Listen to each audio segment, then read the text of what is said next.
que vai moderar a nossa mesa número 1. Então, eu fico sem fio? Ah.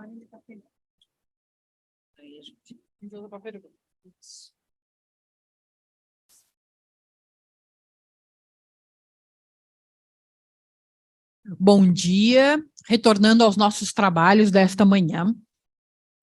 Eu dou boas-vindas a Cibele Androvandi. Eu vou muito obrigada pela sua participação.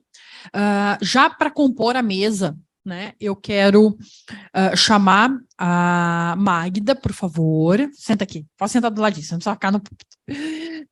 E para conversar, e o Ícaro estaria nesta mesa conosco também. Infelizmente, ele teve um problema de saúde na família, pediu desculpas de não estar presente nessa manhã. Então, nós fizemos um rearranjo de tempo. Então, Cibele, se você quiser se estender em alguns minutos a mais, você fique à vontade. Deixa eu começar fazendo a apresentação. A Cibele Aldrovandi é arqueóloga e historiadora da arte, com mais de 22 anos dedicados aos estudos do Sul e Sudeste da Ásia.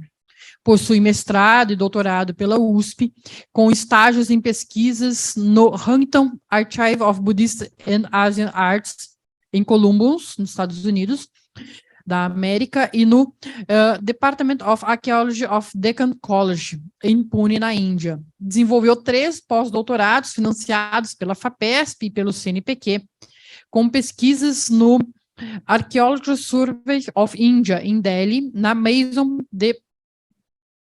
Aí eu já não vou saber pronunciar, você me corrige, Leis, na Eiffel, em Paris, e no Directorate of Archives and Archaeology em Goa. É pesquisadora associada do grupo de projeto temático Pensando Goa, da USP e da FAPESP. Cibele, muito obrigada, mais uma vez, muito obrigado por estar aqui conosco e fazer a sua contribuição. Eu acho que você vai estar prestando atenção, não vai ver a minha plaquinha. Eu tenho uma plaquinha de 5 minutos. Mas a gente tem um tempinho a mais aqui. Se for o caso, a gente grita, manda um sinal de fumaça, não precisa se preocupar. Mas fica à vontade, então, para fazer a sua apresentação. Muito obrigada. O tempo é seu. Muito obrigada a você, Nirvana. Bom dia a todos, primeiro, todas, todos. Primeiramente, queria justamente expressar meus agradecimentos, né, a vocês, organizadoras, pelo convite para participar desse primeiro seminário da Shakyamuni São Paulo, que é certamente um marco muito importante, né, para os estudos budistas no nosso país. É uma grande alegria mesmo estar com vocês participando desse evento inaugural. Então, muito obrigada. Eu preparei para 20 e pouquinhos minutos, então eu talvez me estenda por uns 2 minutinhos, assim, mas, enfim, vamos ver, né? Qualquer coisa você manda, então, seu sinal de fumaça, por favor, Nirvana. Bom, o berço do budismo, né, é a Índia de época bramânica, esse primeiro milênio antes da era cristã. E por isso, a minha proposta para esse seminário seria dialogar com algumas das mais antigas narrativas da civilização indiana, né, que foram compiladas nos períodos védico e bramânico, procurando observar como as mulheres foram ali retratadas, e a partir desse panorama mais geral, mais abrangente, buscaria depreender, né, e analisar, mesmo que aqui de um modo bastante abreviado, né, os papéis que elas exerceram naquela sociedade, a fim de compreender as representações plurivalentes do feminino naquele contexto histórico. As principais personagens femininas da Índia Antiga tiveram suas biografias preservadas em algumas fontes textuais desses 2 primeiros milênios antes da era cristã, que é o período védico, do 2º milênio, e o período bramânico, que é o primeiro milênio. Isso, grosso modo, né? A gente sempre tem essa margem grande de séculos na cronologia indiana. Essas histórias, elas são, por vezes, bastante abreviadas, e quase sempre estão associadas a algum personagem masculino de maior notoriedade. Uma das principais razões para essa aparente sujeição, né, das narrativas sobre personagens femininas às histórias de personagens masculinos ocorreu porque a quase totalidade dessas fontes escritas foi produzida e compilada por homens, e, portanto, pertence a esse universo masculino e patriarcal daqueles períodos históricos, né? Isso não significa, entretanto, que tais personagens sejam sempre frágeis ou submissas. Pelo contrário, algumas dessas histórias atestam que, apesar do contexto social adverso e opressivo em que viveram, muitas daquelas mulheres possuíam personalidades fortes, corajosas, demonstrando em muitos casos grande inteligência e sabedoria. Como veremos, os textos antigos, particularmente os códigos religiosos e os épicos, elencam uma série de tipologias sociais femininas presentes na antiguidade indiana, que revelam também a pluralidade de papéis desempenhados pelas mulheres. Eles envolvem desde aspectos maternais, piedosos, virtuosos, heróicos, mártires, mas também sábios, divinizados e sagrados. Também, por outro lado, expõe características sedutoras e manipuladoras, que muitas vezes objetificam as personagens, enquanto impõem uma ênfase excessiva sobre a sua honra e fidelidade, discorrendo sobre os males decorrentes da ausência de virtude e de castidade. Muitas das personagens indianas encontradas nas fontes textuais antigas foram, muito provavelmente, figuras históricas que, com o passar do tempo, adquiriram nuances mitologizadas ou mesmo divinizadas, ao passo que outras podem ter sido apenas personagens ficcionais. Embora seja difícil, né, estabelecer a historicidade de algumas dessas personagens, é importante ressaltar que, durante muito tempo, o Ocidente imputou um caráter não histórico ou ahistórico às fontes textuais indianas. Isso se deveu principalmente à dificuldade de estabelecer cronologias precisas para esse vastíssimo corpus literário. Durante o período védico, encontram-se evidências de que as mulheres da elite tinham acesso ao conhecimento dos Vedas, né, dessas coleções de hinos sagrados, e que a sociedade valorizava as mulheres instruídas, existindo inclusive menções a mulheres como autoras de escrituras e como rotris, isso é, ritualistas que oficiavam sacrifícios aos deuses. As mais eminentes eram as rishikas, né, as rishikas, talvez, as sábias ascetas. No Rig Veda, alguns hinos foram atribuídos a essas sábias, como a sábia Lopamudra, Apalá e Gosha. Mas essas análises permanecem um pouco controversas. Também no Rig Veda encontramos versos bastante depreciativos mencionando mulheres, como, por exemplo, né, na Mandala 8 do Rig Veda, até Indra disse que a mente da mulher é inculta e seu entendimento é fraco. Ou então, na Mandala 10, não existem amizades com mulheres, elas têm o coração de hienas. No milênio seguinte, já em época bramânica, as Upanishadas mencionam mulheres eruditas e com conhecimento sobre o Brahman, o absoluto. As chamadas Brahmavadini, né, que são, por exemplo, Maitreya e Gargi, as mais célebres. Outras ainda descrevem professoras, as acharyas, e preceptoras, né, as upadhyaya, bem como as esposas de professores e de preceptores, né, as acharyani e as upadhyayani. As Upanishadas mais antigas, que seriam do século VIII, VII a.C., se tornaram a base filosófica que permeou os sistemas de pensamento ortodoxo do brahmanismo né, os chamados darshanas, os 6 darshanas. Elas permearam também as discussões dos sistemas heterodoxos daquele período, que rejeitaram a autoridade dos Vedas, como o budismo e o jainismo. As fontes budistas, elas contêm narrativas sobre mulheres produzidas e preservadas nos Vinaya, os códigos de conduta, e no Sutra, que contém as narrativas sobre a vida do Buda. As fontes apresentam personagens femininas associadas de alguma maneira ao Buda e que permitem compreender melhor os papéis sociais das mulheres dentro do contexto histórico bastante heterogêneo daquela época.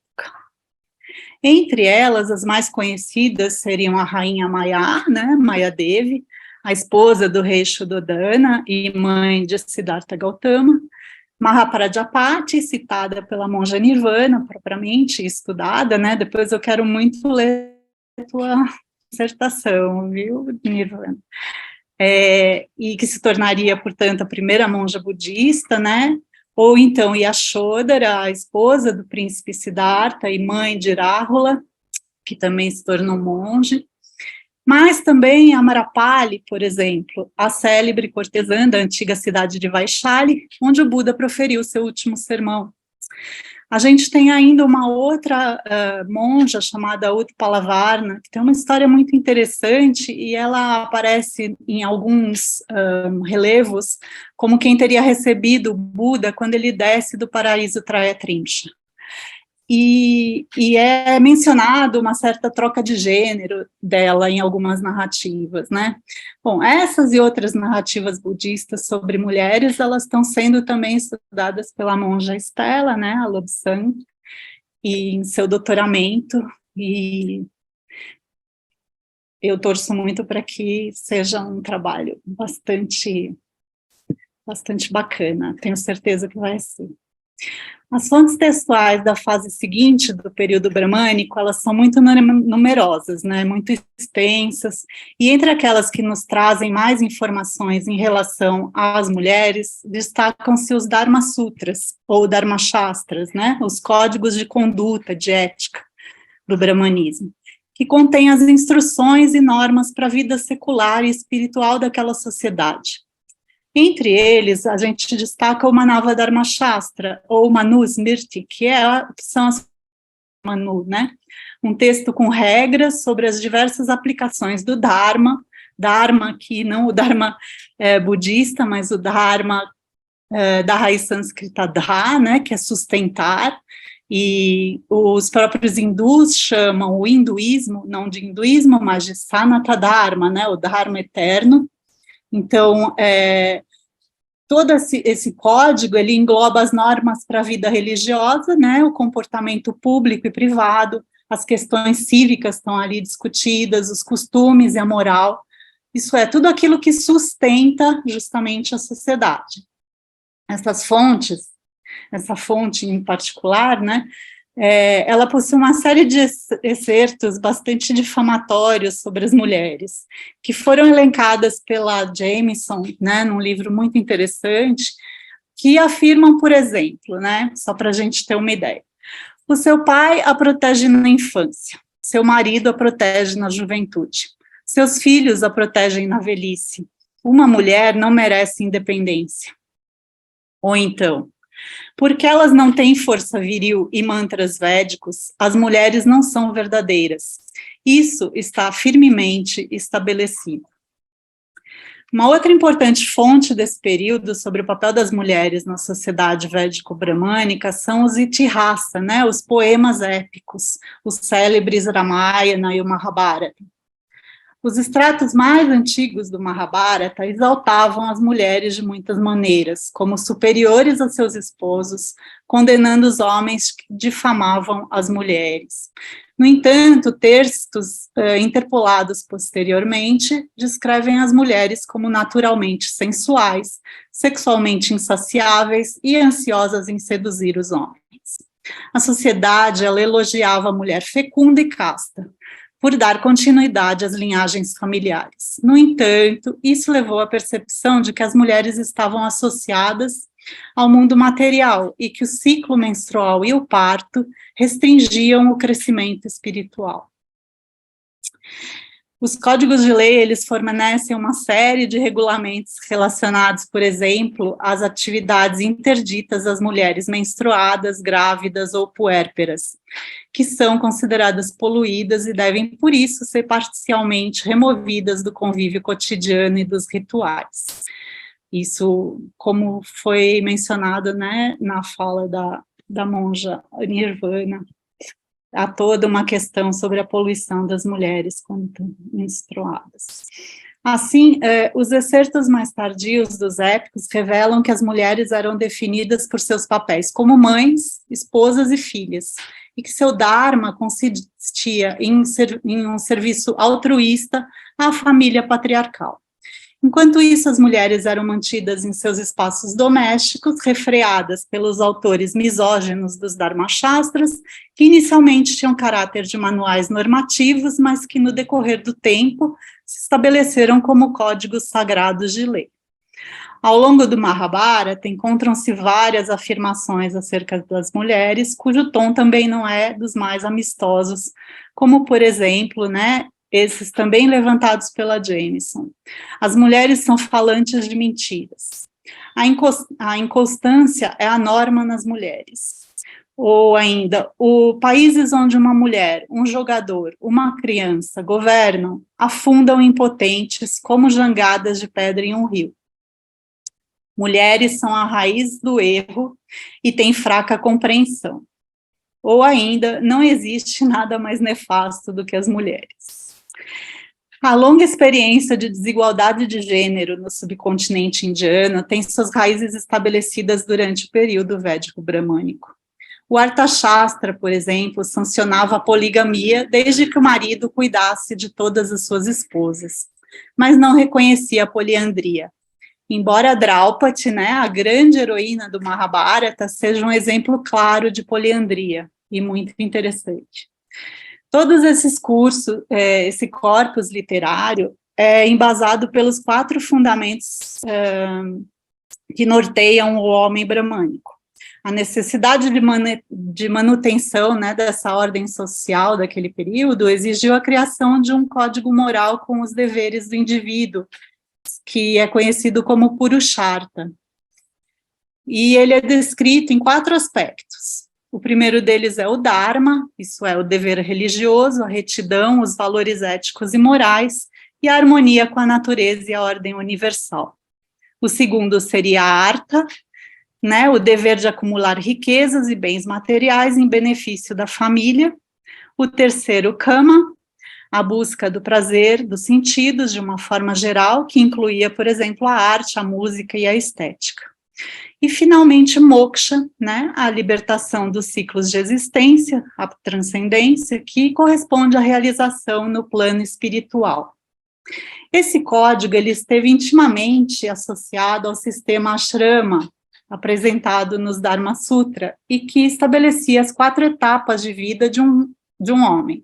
A primeira etapa como estudante dos Veda, né, instruído por um mestre, é uma fase em que ele adquiria, então, conhecimento sobre o Dharma, e que ia de aproximadamente dos 8 aos 19 anos.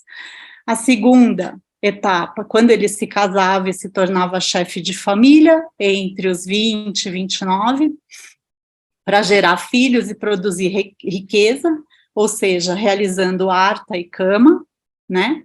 O segundo e o terceiro aspecto, e uma terceira fase aos 60 anos, quando ele se aposentava e poderia, se quisesse, abandonar suas posses, pois já tinha netos e podia se retirar do convívio social, tornando-se um eremita na floresta, com ou sem a sua esposa. E, finalmente, a 4ª etapa, quando ele atingiu 80 anos, e realmente deveria se tornar um asceta, devendo efetivamente renunciar a todas as coisas do mundo para seguir uma vida espiritual em busca de moksha, né, da libertação. Durante a vida, esse homem realizava vários sacramentos e ritos sagrados. Sua mulher o acompanhava em todas essas etapas, embora as fases da renúncia fossem para poucas dessas mulheres. Assim, muitas dessas fontes perpetuam a ideia de que a mulher era um mero receptáculo para a geração da vida. O dharma de uma mulher virtuosa era permanecer virgem até o casamento, ser leal ao marido até sua morte e ser uma mãe dedicada. O casamento era um objetivo central dessa sociedade. Era dever dos pais encontrar cônjuges para suas filhas e filhos. Um verso do Rig Veda aconselha o pai de uma filha inteligente a encontrar um marido com grau de aprendizado semelhante ao dela. Embora os papéis rituais das mulheres fossem certamente secundários nessa sociedade patriarcal, elas eram cruciais para a realização dos ritos, para garantir a longevidade da família e a sobrevivência da comunidade. Assim, no período inicial da religião védica, era o casamento e não a ascese o ideal da sociedade. Naquela sociedade patriarcal, a maternidade dotava as mulheres de uma fonte de autoridade.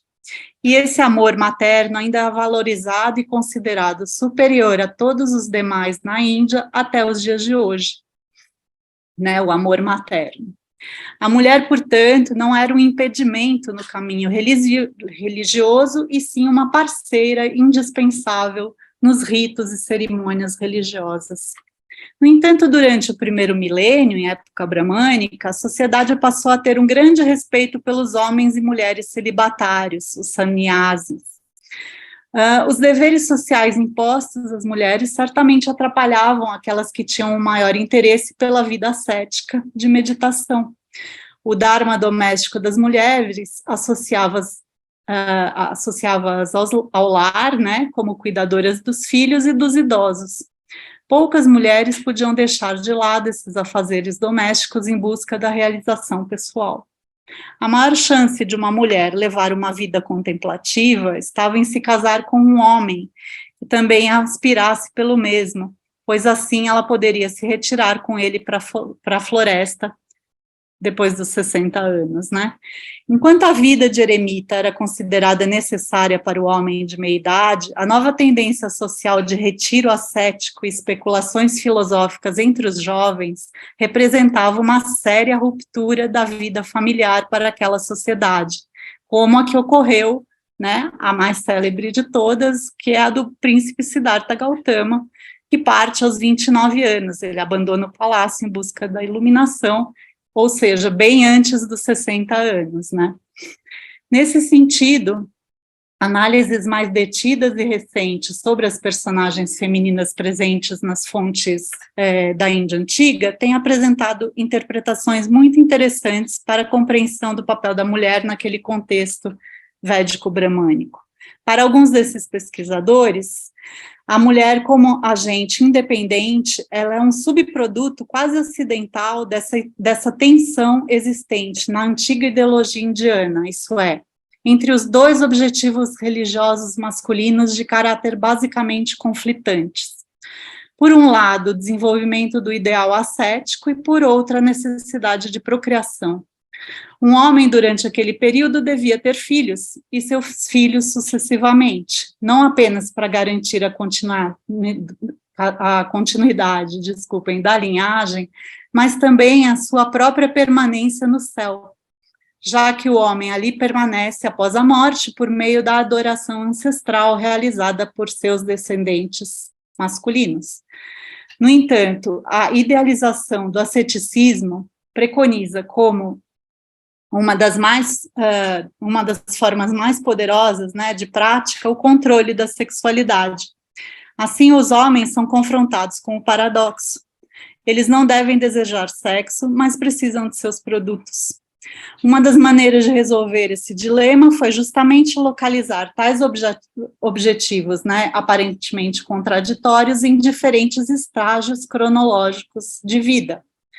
Né, isso é a solução prática apresentada pelo sistema ashrama que a gente mencionou, de etapas da vida, no qual a castidade e a austeridade são requisitos das fases iniciais e finais da vida do homem, mas a procriação é um dever da etapa intermediária, né, como chefe de família. Assim, a sociedade bramânica concilia esses objetivos conflitantes, permitindo que o homem os cumpra um de cada vez. No entanto, o esforço ideológico para preservar a imagem do homem como um asceta passivo e sem desejo teria levado essa sociedade a localizar a sexualidade ativa na mulher, que escolhia seu parceiro, o perseguia, o atormentava, o seduzia e dele desfruta. Não é à toa que o asceta seduzido é um personagem recorrente na época indiana, mas também está presente lá atrás nas fontes védicas mais antigas.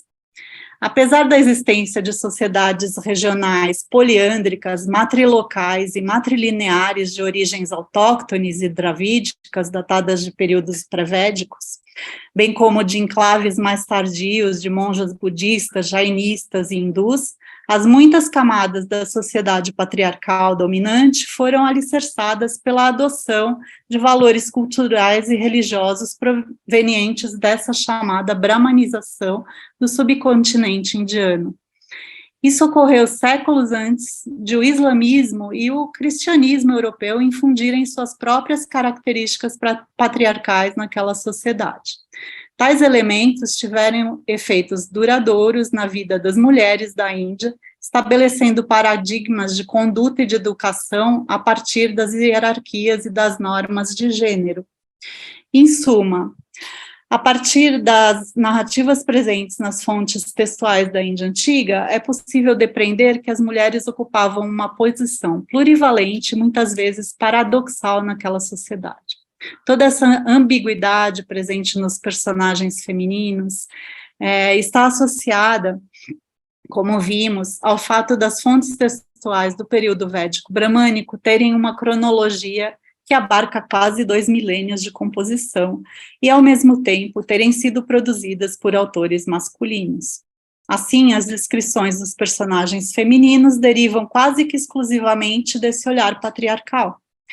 Por essa razão, essas fontes textuais precisam ser analisadas dentro de seu contexto social, de modo a evitar interpretações excessivamente literais ou anacrônicas, e, desse modo, favorecer a compreensão de algumas das principais tensões relacionadas ao papel das mulheres nos domínios social, cultural e religioso da antiguidade indiana, e que certamente deixou reflexos profundos na Índia contemporânea, né, até os dias atuais.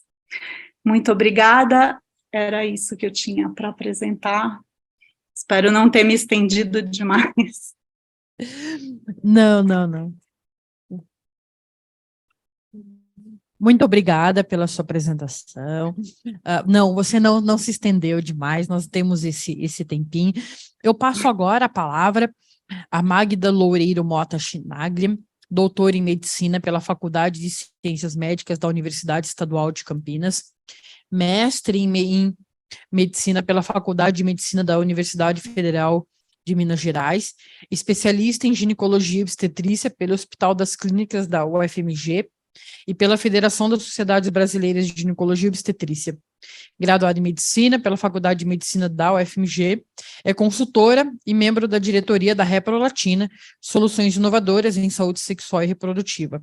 É professora do Instituto Pramana, onde iniciou os estudos em teologia budista no ano de 2017.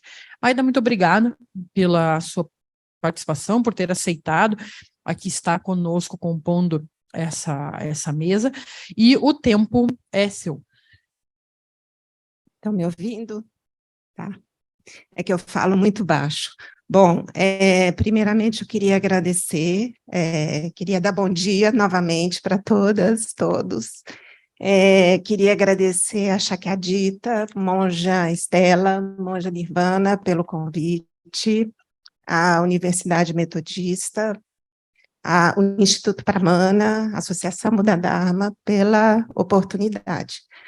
Bom, quando a Nirvana me fez o convite, eu sou médica, e eu falei, bom, e agora, né? Tem tanto recorte, mas eu tinha acabado de me deparar com esse sutra, não sei se eu vou pronunciar direito, é Avenika Dukkha Sutta, que fala sobre os 5 sofrimentos particulares das mulheres. Eu falei, opa, é aqui que eu vou trazer o meu olhar como médica para tentar refletir um pouquinho sobre esse sutra.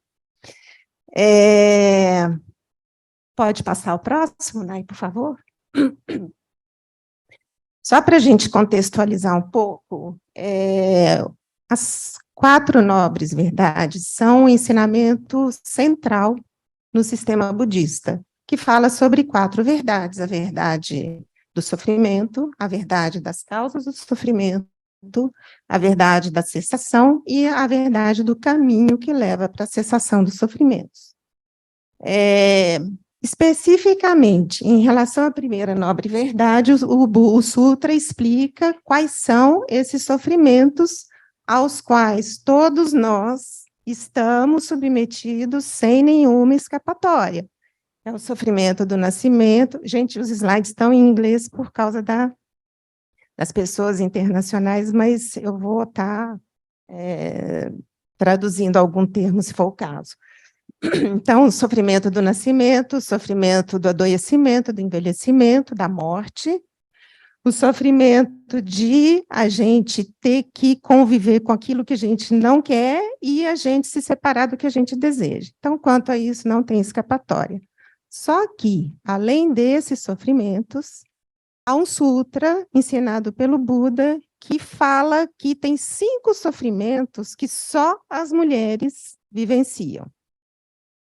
Pode passar o próximo, Nay, por favor. E esse é um sutra, o sutra, né? Um sutra curtinho. E quais são esses 5 sofrimentos? Uma mulher, ainda jovem, vai morar com a família de seu marido e é separada de seus pais, da sua família. Depois, uma mulher tem o ciclo menstrual. Uma mulher engravida. Uma mulher dá à luz e uma mulher fornece serviços, serve um homem. Bom, a professora Cibele já contextualizou muito bem para a gente como era o contexto indiano, como era a situação da mulher naquela época na Índia, há 2.500 anos atrás. E o que a gente tem a ver com isso, né? Quando eu vi esse sutra pela primeira vez, eu falei, puxa, isso, cada um desses sofrimentos, aí eu já estou colocando a minha lente como médica, cada um desses sofrimentos é um marcador de desigualdade de gênero, com certeza. E é essa reflexão, essa interpretação que eu vou trazer para vocês. Pode passar o próximo. Então, por exemplo, né, quando ele fala que uma mulher jovem vai viver com seu marido e é separada da sua família, a gente pode estar pensando no casamento infantil. Uma mulher que menstrua, que tem o ciclo menstrual, a gente tem a questão da pobreza menstrual.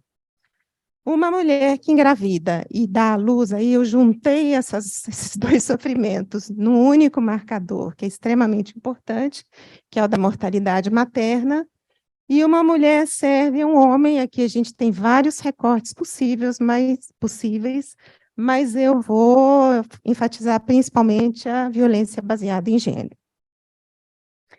Pode passar o próximo. Bom, então, casamento infantil, né? Começando pelo casamento infantil. O que é casamento infantil? Casamento infantil, por definição, é a união formal ou informal em que pelo menos uma das partes tem menos de 18 anos. Esse mapa mostra a situação do casamento infantil no mundo em 2016. E o Brasil, a gente vê lá, né, em amarelinho, em torno de 21% a 40%, nos países com essa prevalência de casamento infantil, em torno de 21% a 40%, ali pegando os países mais pobres da América do Sul, como Paraguai e Bolívia, depois a maior parte da América Central e o México, alguns países africanos e alguns países asiáticos. No Brasil, em torno de 36%, ou seja, de cada 10 casamentos, 3 são de adolescentes de pessoas com menos de 18 anos. E já existem, assim, estudos mostrando uma tendência, uma possibilidade de que esse número tenha aumentado por conta da pandemia. A gente vai ver isso agora no consenso, né, que está sendo conduzido. E outra coisa importante, isso eu também não sabia, foi durante a pesquisa para essa apresentação que eu encontrei essa informação. O Brasil é o 4º país em número absolutos de casamento infantil, atrás justamente da Índia, Bangladesh e Nigéria. E qual é o problema do casamento infantil em termos de desigualdade de gênero? Pode passar o próximo.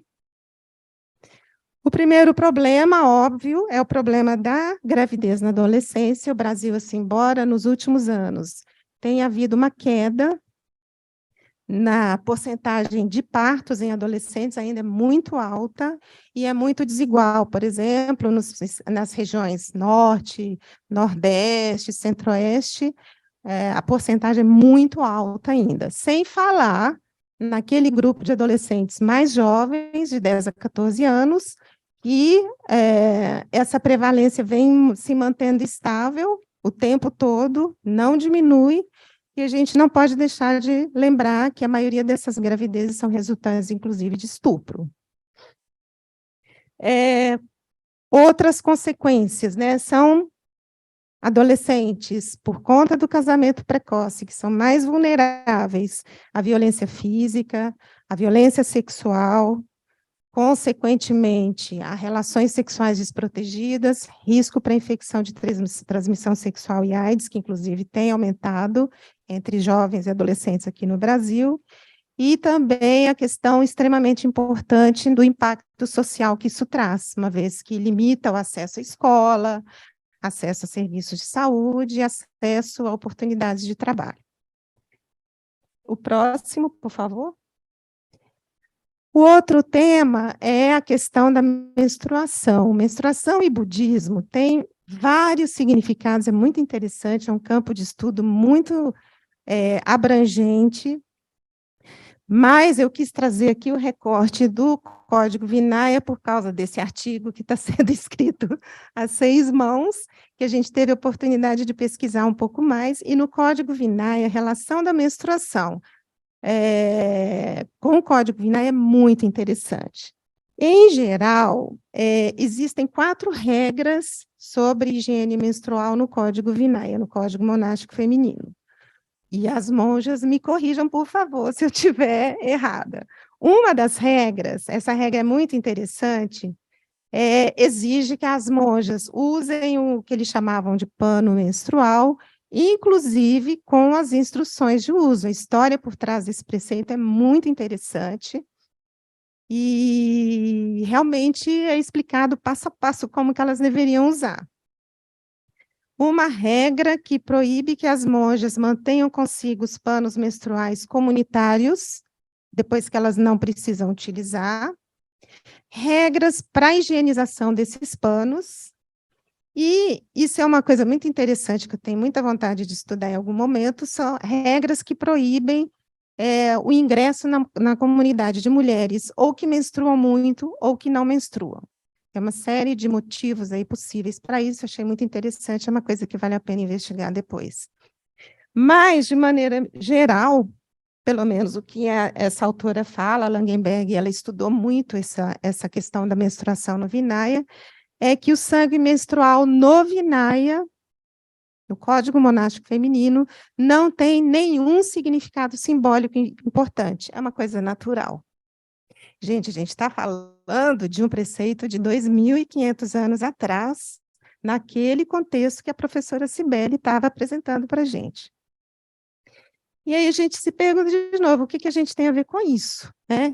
É código monástico, restrito à comunidade monástica, pode passar a próxima, mas o que acontece, né?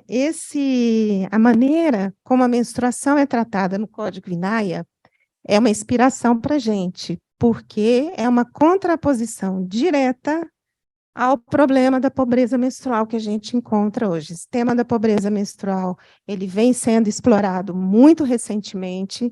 Vocês vejam que o conceito da Unicef é de 2021, Eu não vou ler tudo, porque é muita coisa, mas, assim, é um conceito multidimensional que vai desde a falta de insumos básicos. Por exemplo, quem trabalha em escola sabe que não tem papel higiênico, não tem sabão, coisas mínimas, né?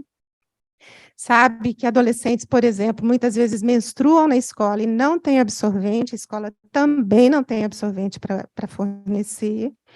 Até a questão da total falta de informação das pessoas sobre corpo, sobre menstruação, tabus, preconceitos, estigmas que vêm, por exemplo, a professora Cibele deu o exemplo, né, lá na sociedade indiana, de quão distante vem esse estigma, e o mesmo a gente pode dizer de outros contextos sociais.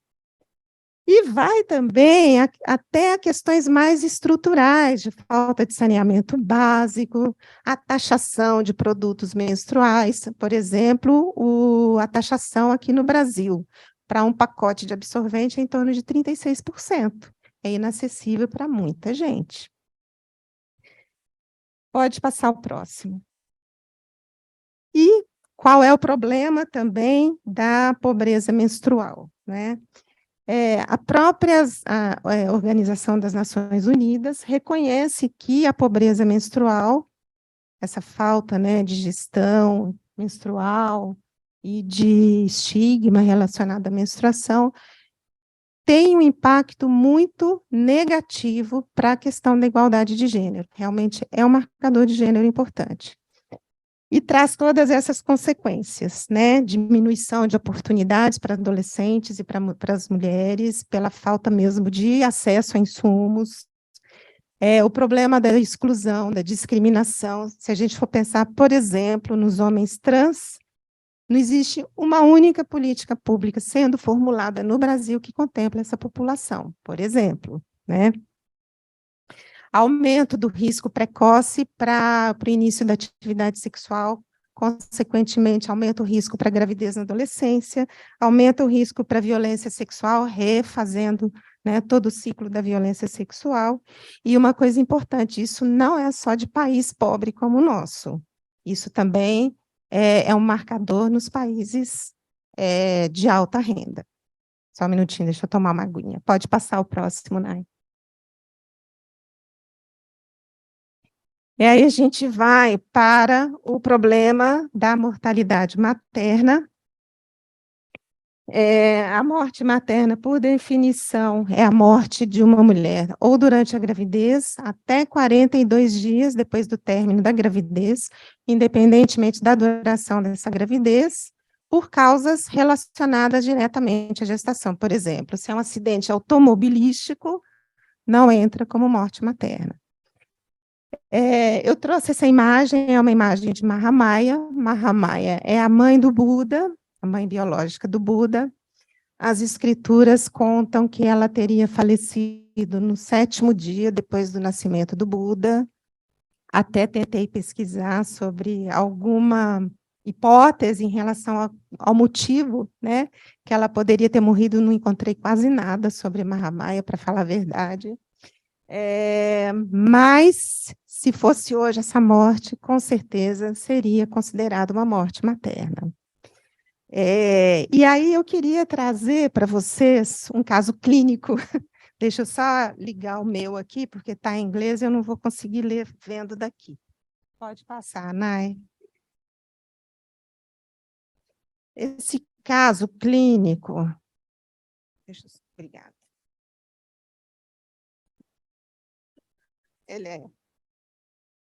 Esse caso clínico é um excerto do Sutra da entrada no útero, que foi um sutra ensinado pelo Buda para explicar o nascimento, e ele explica desde a geração até o parto, semana a semana. O que ele fala sobre o nascimento? Ele fala assim, eu vou ler, é um trechinho curto. Tem tempo ainda? Tá. Enquanto o ser no útero da mãe está na 38ª semana, e aí ele encerra a gravidez na 38ª semana, eu não sei porquê, mas é esse o prazo, de cabeça para baixo, estende seus 2 braços e gradualmente deseja emergir do útero. Se o ser no útero acumulou karma em vidas anteriores, que resultaria em sua morte no útero, ele será incapaz de virar, porque seus braços e pernas ficam entrelaçados e morrerá no útero de sua mãe por causa de seu karma impuro e não virtuoso. E nesse momento também a mãe experimentará grande sofrimento ou morrerá. Quando eu vi esse trecho do Sutra, isso aqui é um caso clássico de um parto em apresentação anômala, que é uma das causas importantes de morte materna que a gente tem. Então, quando ele fala que ele será incapaz de virar, porque seus braços e pernas ficam entrelaçados, a gente vê aquela imagem ali do lado, não sei se dá para ver bem, é um bebê, é a imagem de um bebê em apresentação pélvica, ele está sentadinho, virado de bumbum, e todo emboladinho mesmo, né? Braços e pernas. Esse é um parto praticamente inviável por via normal. Se naquela época provavelmente representava uma morte, até hoje representa um alto risco de morte materna e fetal, e é inclusive uma indicação de cesárea. Então, por que eu trouxe esse caso? Para ilustrar justamente um dos problemas mais graves que a gente tem no Brasil hoje, pode passar, Nai, por favor, que é o problema da morte materna. Esse gráfico, eu construí essa curva com base na série histórica da razão de morte materna no Brasil, a partir de 2010 até agora. A gente ainda não tem os números fechados de 2022, só foi até setembro a análise, por enquanto. Razão de morte materna é um indicador que é o número de mortes maternas por 100 mil nascidos vivos, é um indicador usado no mundo inteiro para medir e para comparar as taxas nos diferentes países.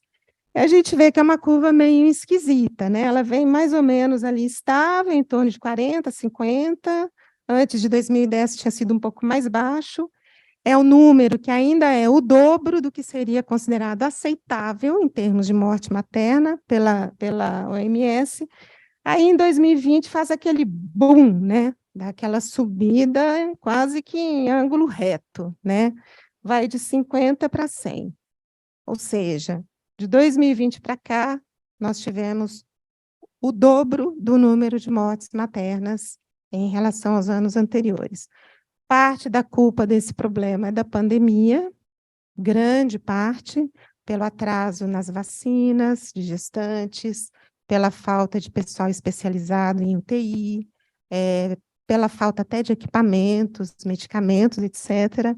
Mas aí tem um outro componente também, que já foi estudado, e que dá até vergonha, como médica obstetra, falar isso, mas parte dessa responsabilidade é a falta de uma atenção obstétrica qualificada que a gente tem aqui no Brasil, tanto no pré-natal quanto na assistência ao parto. Mas não basta a gente entender que aumentou. É importante, quando a gente fala de desigualdade de gênero, pensar quem morre e por que morre. Pode passar o próximo. As 4 principais causas de morte materna no Brasil já há muitos anos são essas: hipertensão, hemorragia, infecção e aborto. Por que eu trouxe esse dado? Porque todas essas causas são evitáveis pela assistência pré-natal. E muitas vezes não é que a assistência pré-natal é ruim. Aí entra um outro problema de desigualdade de gênero, que muitas vezes o próprio parceiro não permite que a mulher vá no serviço de saúde nem para receber assistência pré-natal. Então, soma a violência de gênero com essa questão de desigualdade. E quem mais morre são as mulheres pretas, que têm um risco até 7 vezes maior de morrer, e as mulheres de baixa escolaridade, que têm um risco até 5 vezes maior de morrer. Ou seja, quem morre são as mulheres pobres, pretas, que não têm acesso nem assistência pré-natal qualificada, nem assistência ao parto humanizado. A seguinte, bom, é dispensável a gente falar em impactos, né, da mortalidade materna, é uma catástrofe, é uma tragédia, não só para as famílias, mas para o entorno e até para o próprio país. E, por último, o problema da violência baseada em gênero, que eu trouxe, esse slide eu mudei de última hora, graças a Tati, que está aqui, porque acabou de ser lançado o relatório do Fórum Brasileiro de Segurança Pública, e eu achei muito impactante esse dado que o Fórum trouxe pela primeira vez. Esse é um dado inédito. Mais de 40% das mulheres brasileiras com 16 anos ou mais já sofreram algum tipo de violência física, psicológica ou sexual do parceiro íntimo. Esse dado a gente não tinha no Brasil.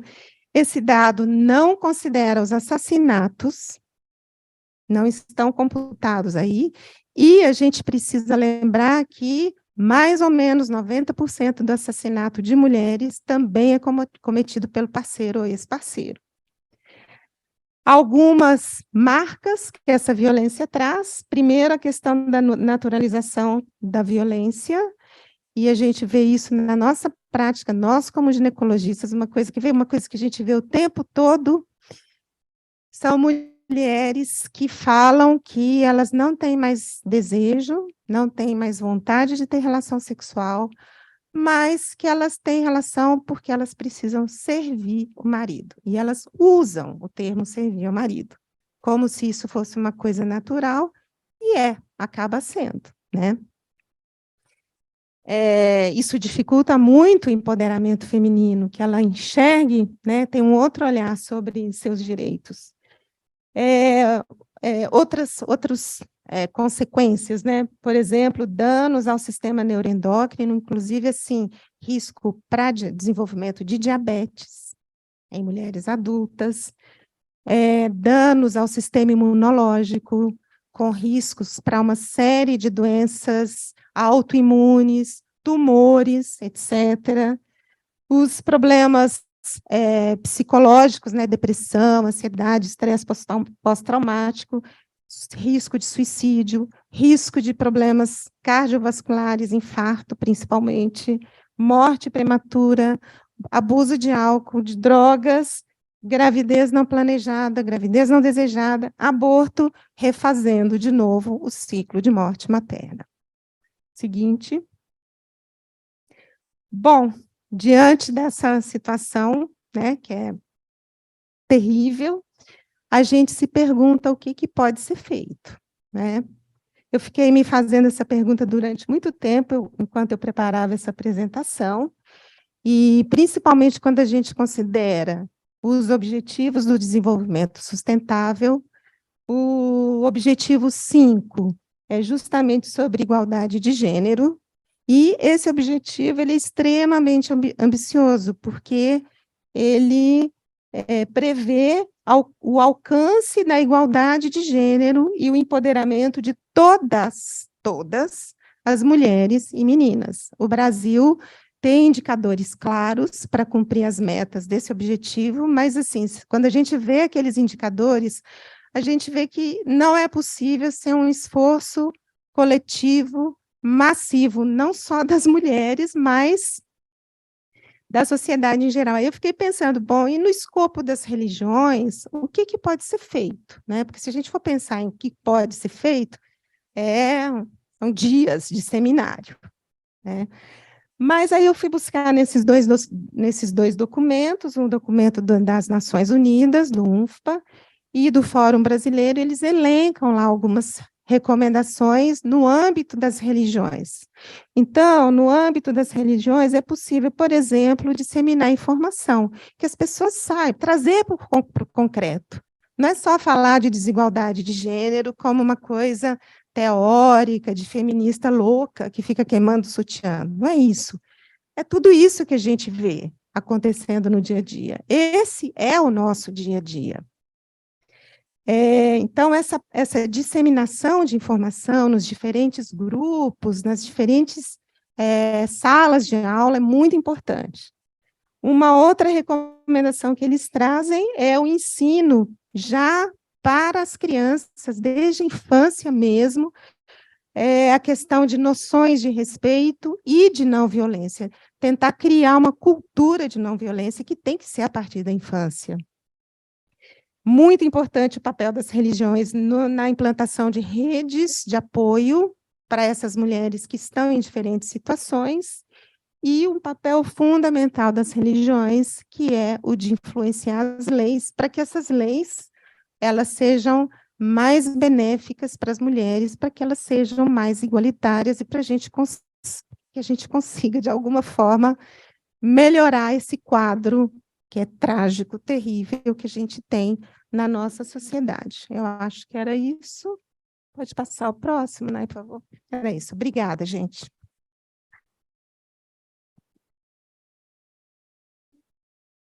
Muito obrigada, Magda. Agora acho que a Cibele também está online para devolvê-la para nós, Nayara. Muito obrigada. Nós temos agora um tempo para perguntas. Quem gostaria de participar? A Monge Estela está com o microfone.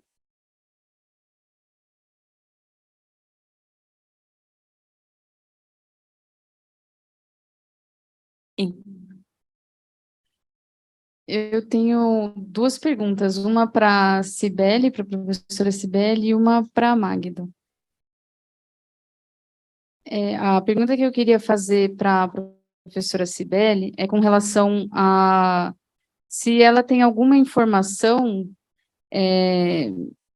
porque ela comenta do papel das mulheres, né, como acompanhando os maridos, inclusive nos períodos de acesso, né, de saída do lar e fazer as práticas bramânicas, védicas, e as que decidem não fazer isso, não seguir, teria algum tipo de preconceito? Porque, por exemplo, no Manusmriti, vai ter a questão de um tratamento social diferenciado, por exemplo, para uma viúva ou para uma mulher que não acompanha o marido. E é um local social bem ruim, né? Inclusive de desencorajar as pessoas a se relacionarem com elas. Então, eu queria saber como que seria no caso das mulheres que decidem não acompanhar os maridos, se tem alguma coisa. Obrigada.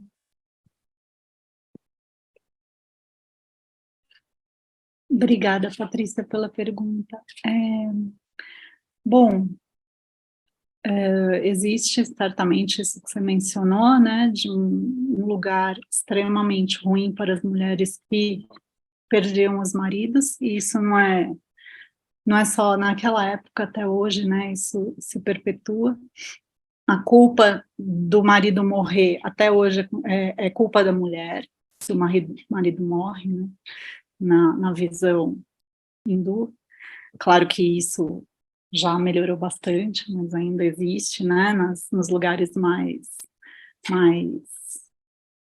os vilarejos, né, onde a educação ainda é mais difícil e tudo mais. Você me perguntou, deixa eu ver se eu entendi, se existem informações sobre a situação das mulheres. Na verdade, até onde eu pude ler, né, o que acontecia era, aos 60 anos, era uma opção do homem ir ou não para a floresta. E ele também decidia se a mulher deveria o acompanhar ou não. Muito provavelmente, pelo que eu li, eram poucas as vezes em que a mulher o acompanhava. Em geral, ela permanecia na família. O que é diferente de uma morte, né, do homem, né? Se ela se torna uma viúva, daí certamente o peso é muito maior, porque ela não tinha sequer a opção de ir para a floresta se tornasse viúva, né? Existiam algumas casas, quando a coisa ficava muito ruim, não sei se vocês viram aqueles filmes da Mira Nair, tem um que é muito interessante sobre as viúvas, já bem mais recente, né? existiam casas onde elas se reuniam, né, e muitas delas tinham até que se prostituir para poder sobreviver. Mas isso é um caso bem mais recente. Naquela época eu não tenho muita coisa para te falar no momento, viu, Patrícia? Mas a situação era sempre uma escolha do marido, né?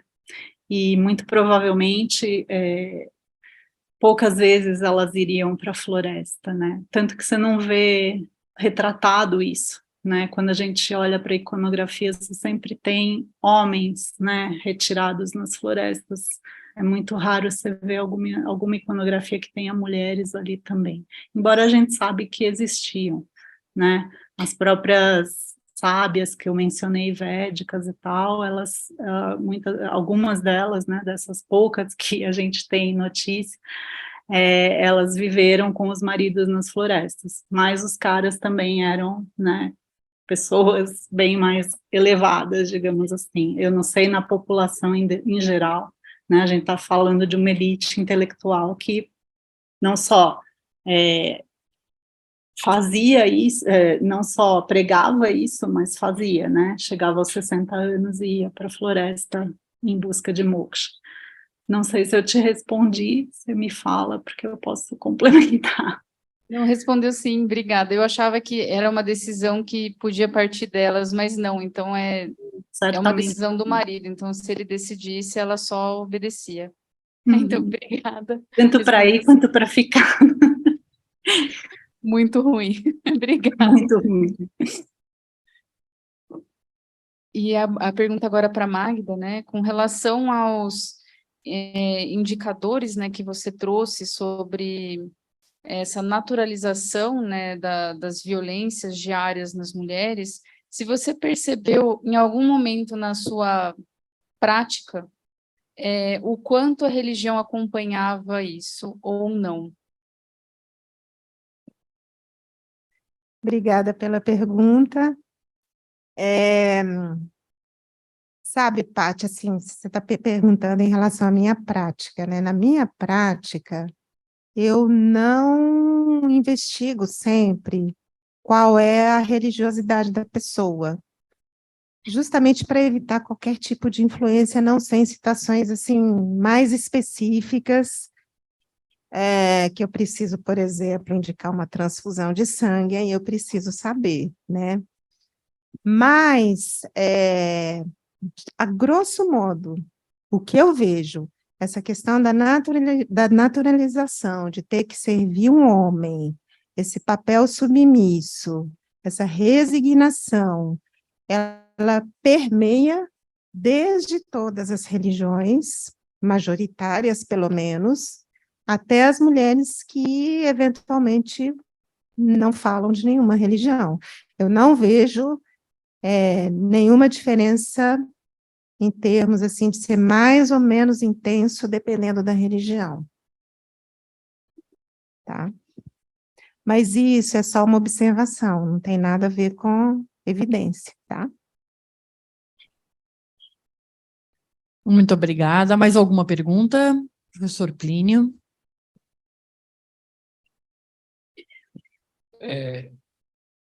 Professora Cibele, é uma honra tê-la aqui com a gente.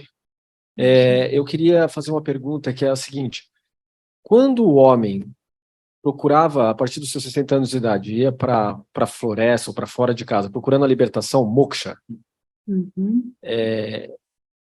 acontecia como acontecia na China, quer dizer, tem um paralelo entre China e Índia aqui, porque, né, o Fei Xiaotong, o fundador da Academia de Ciências Sociais da China, ele faz uma análise estrutural da família chinesa. Era uma família em que os avós cuidavam dos filhos e os pais vão trabalhar. Nessa sociedade que isso começa desde lá no início do confucionismo, século V a.C., né? Uma estrutura assim. Na Índia, a estrutura, como que fica a mulher nesse caso, né? Então, o homem procura moksha, a mulher fica em casa, vai cuidar do quê? Dos filhos? Como é que fica a situação da mulher quando o homem sai procurando a libertação? Bom, primeira para te responder se é semelhante à China, eu não tenho como te afirmar nada, porque eu conheço muito pouco de China, né, Plínio? Mas, com 60 anos, na Índia, você imagina que, embora todos os versos védicos, né, sempre definem a idade ideal do homem védico, né, há sempre recorrente isso nos hinos védicos, a história dos 100 outonos. Então, o ideal de vida de um homem naquela época era 100 anos. 60 anos seria um pouco mais da metade da vida. Agora, considerando as condições de vida, dependendo muito da classe da pessoa, da classe social, lógico que isso tem muita influência, mas 60 anos já era uma idade avançada, né, se a gente considerar.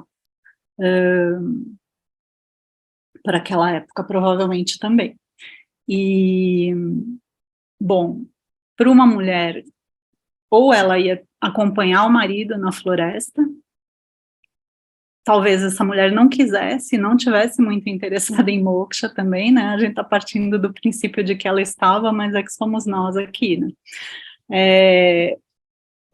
Talvez não fosse o que ela quisesse, né, ao mesmo tempo, se ela fica em casa, ela já é uma avó, né, 60 anos já era, como eu disse, já tinham se tornado avós, portanto, o filho já estava cuidando da família e eles podiam abrir mão de todo esse convívio para sair em busca de moksha.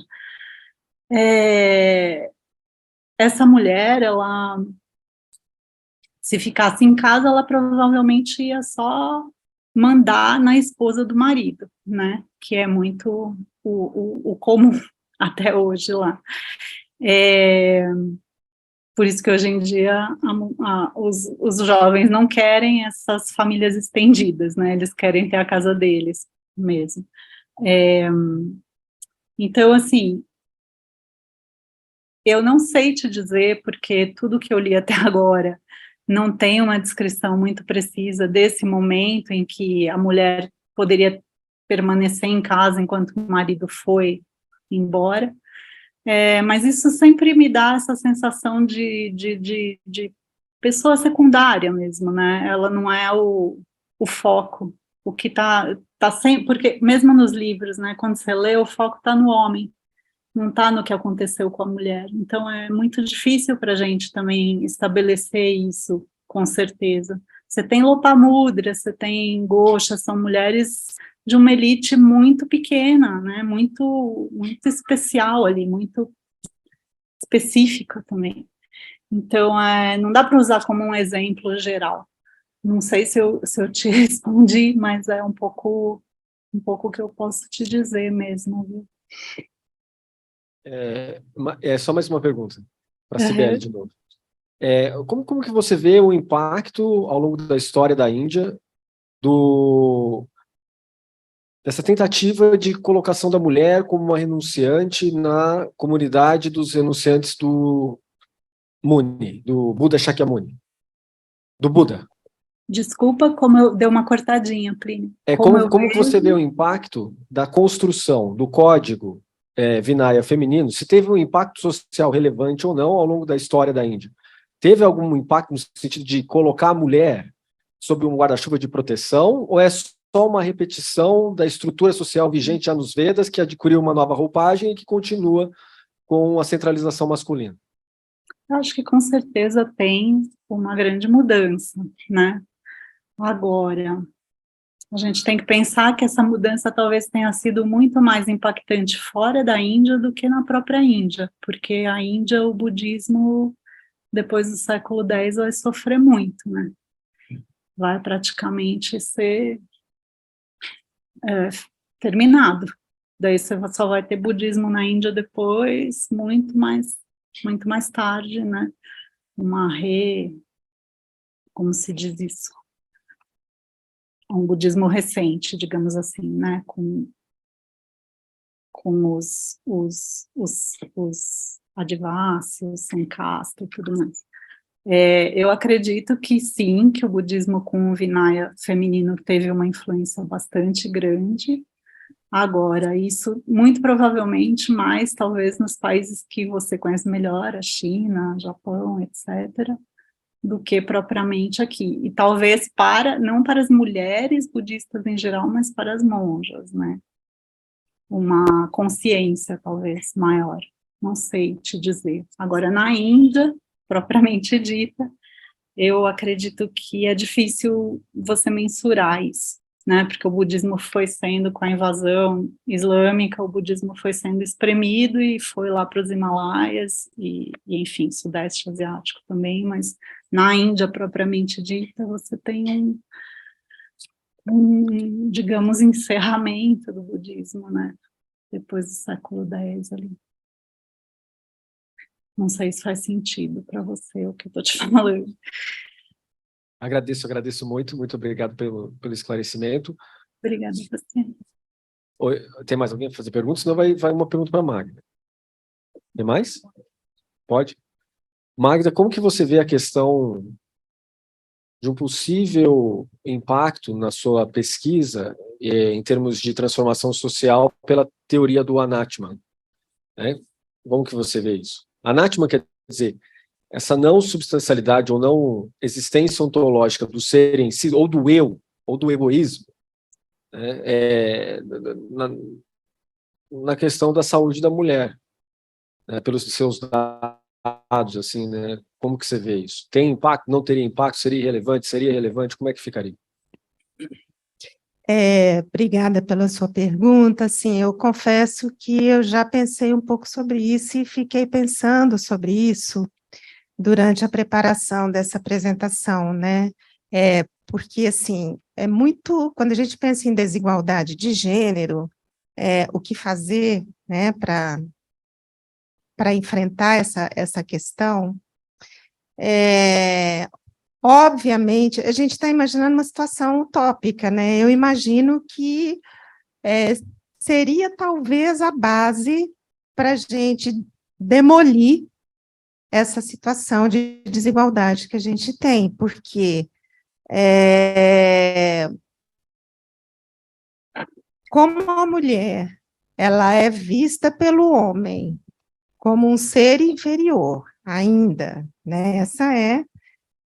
E como a própria mulher vê o homem, isso eu estou falando de uma maneira geral, é claro que eu não estou incluindo aqui as feministas, ela vê um homem como a outra parte, que é superior a ela, essa divisão, essa dicotomia entre eu e o outro, numa relação de poder, determina uma situação de desigualdade. Eu imagino que se existisse uma sociedade baseada no Anatman, obviamente seria diferente, mas eu não consigo nem imaginar como que seria essa sociedade, para falar a verdade. Não sei se eu te respondi. Obrigada. Temos mais uma pergunta aqui, do Idail. Bom dia a todos e a todas. Eu quero me reportar aqui à professora Magda, numa pergunta, eu até tentei formular enquanto a vossa exposição. Nós temos 17 ODS e foi destacada a 5ª, da igualdade de gênero, e já se tem um recorte de que até 2030, um recorte dentro de um viés utópico, de que seja impossível atender toda esta agenda.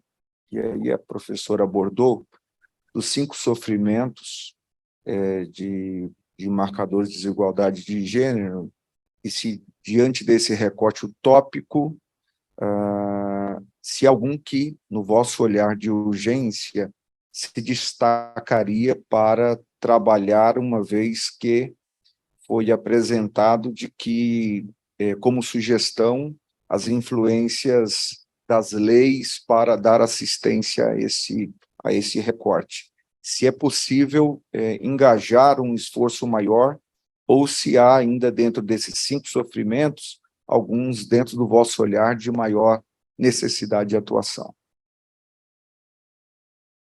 É difícil, obrigada pela pergunta, é difícil a gente fazer uma escala de menor ou maior sofrimento, né? Porque, inclusive, um leva ao outro, eles são interrelacionados.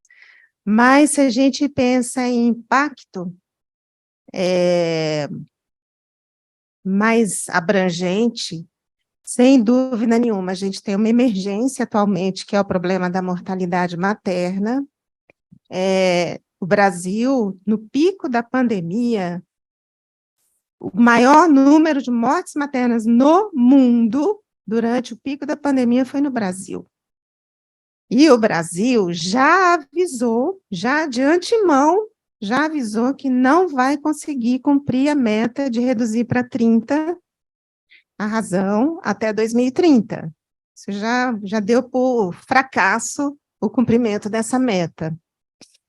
Então, esses indicadores, né, e esses sofrimentos que envolvem diretamente morte, principalmente, eles são naturalmente mais urgentes, como a questão da violência baseada em gênero também, os feminicídios.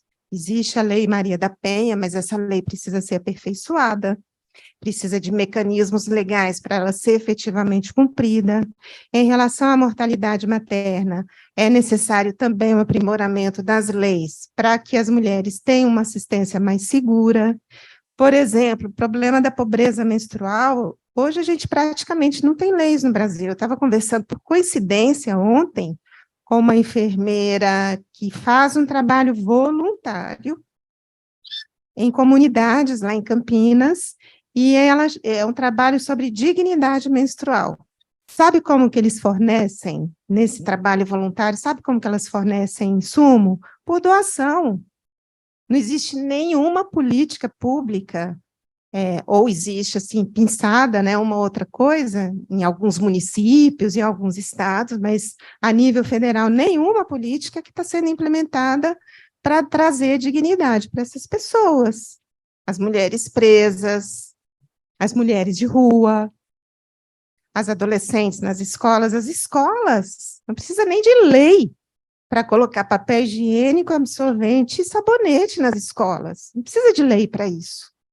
Então, assim, é muito difícil responder essa pergunta, porque todas são prioridades, né, mas eu acho que quando a gente tem uma situação de morte imediata, é uma urgência, aí não é nem uma prioridade, é uma urgência, né? Não sei também se eu respondi.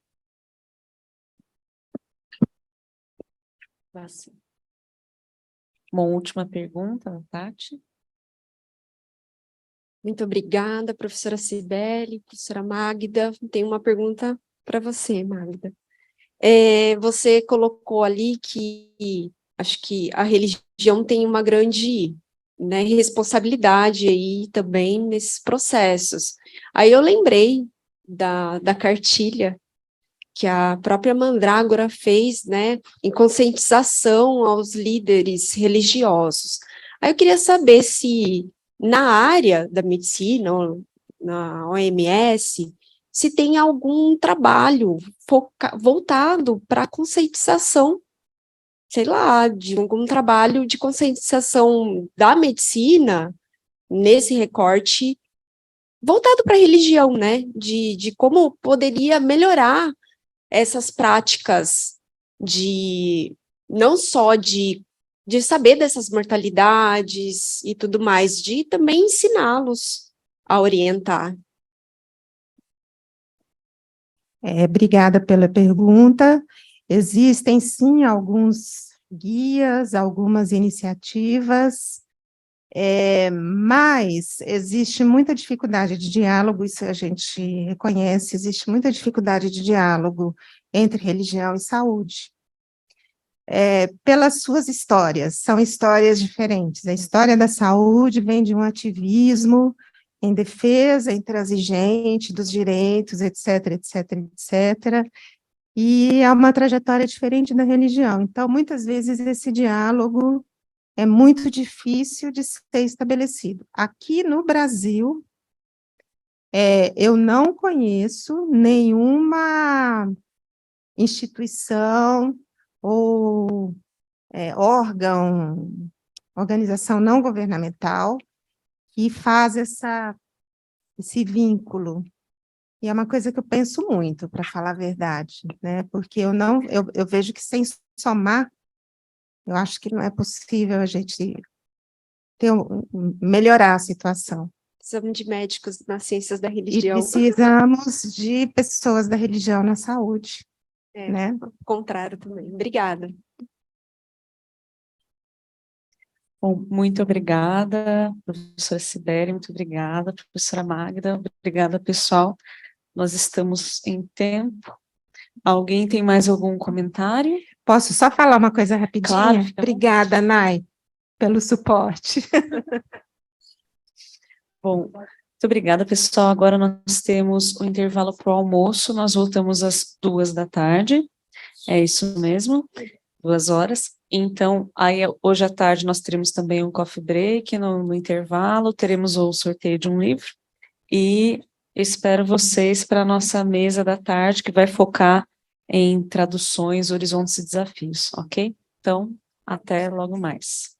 Ah, eu comentei, né, que vai ter um sorteio do livro. Ok, então, se você ainda não assinou a lista de presença, ela está ali com a monja Giovana e com a monja Loiane ali atrás, ok? Para os certificados. Até mais, pessoal. Muito obrigada, professora. Aqui, eu tenho que olhar para a câmera. Obrigada.